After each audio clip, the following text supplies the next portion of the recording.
Don't talk to Corp Dev. January 2015. Corporate development, aka Corp Dev, is the group within companies that buys other companies. If you're talking to someone from Corp Dev, that's why, whether you realize it yet or not. It's usually a mistake to talk to Corp Dev unless A. You want to sell your company right now, and B. You're sufficiently likely to get an offer at an acceptable price. In practice, that means startups should only talk to Corp Dev when they're either doing really well or really badly. If you're doing really badly, meaning the company is about to die, you may as well talk to them, because you have nothing to lose. And if you're doing really well, you can safely talk to them, because you both know the price will have to be high, and if they show the slightest sign of wasting your time, you'll be confident enough to tell them to get lost. The danger is to companies in the middle. Particularly to young companies that are growing fast, but haven't been doing it for long enough to have grown big yet. It's usually a mistake for a promising company less than a year old even to talk to Corp Dev. But it's a mistake founders constantly make. When someone from Corp Dev wants to meet, the founders tell themselves they should at least find out what they want. Besides, they don't want to offend big company by refusing to meet. Well, I'll tell you what they want. They want to talk about buying you. That's what the title Corp Dev means. So before agreeing to meet with someone from Corp Dev, ask yourselves, do we want to sell the company right now? And if the answer is no, tell them sorry, but we're focusing on growing the company. They won't be offended. And certainly the founders of big company won't be offended. If anything, they'll think more highly of you. You'll remind them of themselves. They didn't sell either, that's why they're in a position now to buy other companies. Most founders who get contacted by Corp Dev already know what it means. And yet even when they know what Corp Dev does and know they don't want to sell, they take the meeting. Why do they do it? The same mix of denial and wishful thinking that underlies most mistakes founders make. It's flattering to talk to someone who wants to buy you. And who knows, maybe their offer will be surprisingly high. You should at least see what it is, right? No. If they were going to send you an offer immediately by email, sure, you might as well open it. But that is not how conversations with Corp Dev work.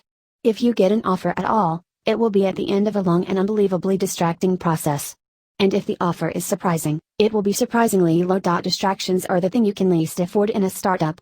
And conversations with Corp Dev are the worst sort of distraction, because as well as consuming your attention, they undermine your morale.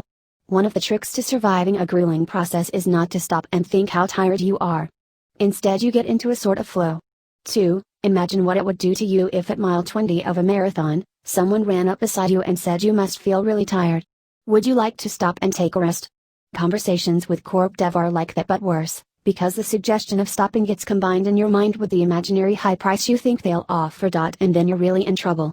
If they can, Corp Dev people like to turn the tables on you. They like to get you to the point where you're trying to convince them to buy instead of them trying to convince you to sell.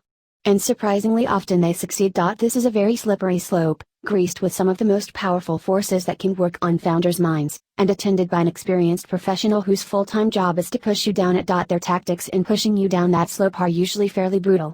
Corp Dev people's whole job is to buy companies, and they don't even get to choose which. The only way their performance is measured is by how cheaply they can buy you, and the more ambitious ones will stop at nothing to achieve that. For example, they'll almost always start with a lowball offer, just to see if you'll take it. Even if you don't, a low initial offer will demoralize you and make you easier to manipulate. And that is the most innocent of their tactics. Just wait till you've agreed on a price and think you have a done deal, and then they come back and say their boss has vetoed the deal and won't do it for more than half the agreed upon price. Happens all the time. If you think investors can behave badly, it's nothing compared to what Corp Dev people can do. Even Corp Dev people at companies that are otherwise benevolent. I remember once complaining to a friend at Google about some nasty trick their Corp Dev people had pulled on a YC startup. What happened to "Don't be evil?" I asked. I don't think Corp Dev got the memo, he replied. The tactics you encounter in M&A conversations can be like nothing you've experienced in the otherwise comparatively upstanding world of Silicon Valley. It's as if a chunk of genetic material from the old-fashioned robber baron business world got incorporated into the startup world. 3. The simplest way to protect yourself is to use the trick that John D. Rockefeller, whose grandfather was an alcoholic, used to protect himself from becoming one. He once told a Sunday school class, "Boys, do you know why I never became a drunkard? Because I never took the first drink. Do you want to sell your company right now? Not eventually, right now. If not, just don't take the first meeting. They won't be offended. And you in turn will be guaranteed to be spared one of the worst experiences that can happen to a startup. If you do want to sell, there's another set of techniques for doing that. But the biggest mistake founders make in dealing with corp dev is not doing a bad job of talking to them when they're ready to, but talking to them before they are. So if you remember only the title of this essay, you already know most of what you need to know about M&A in the first year. Notes 1. I'm not saying you should never sell. I'm saying you should be clear in your own mind about whether you want to sell or not, and not be led by manipulation or wishful thinking into trying to sell earlier than you otherwise would have. 2. In a startup, as in most competitive sports, the task at hand almost does this for you. You're too busy to feel tired. But when you lose that protection, for example at the final whistle, the fatigue hits you like a wave. To talk to corp dev is to let yourself feel it mid-game. 3. To be fair, the apparent misdeeds of corp dev people are magnified by the fact that they function as the face of a large organization that often doesn't know its own mind. Acquirers can be surprisingly indecisive about acquisitions, and their flakiness is indistinguishable from dishonesty by the time it filters down to you. Thanks to Mark Andreessen, Jessica Livingston, Jeff Ralston, and Kaz Aryanis for reading drafts of this.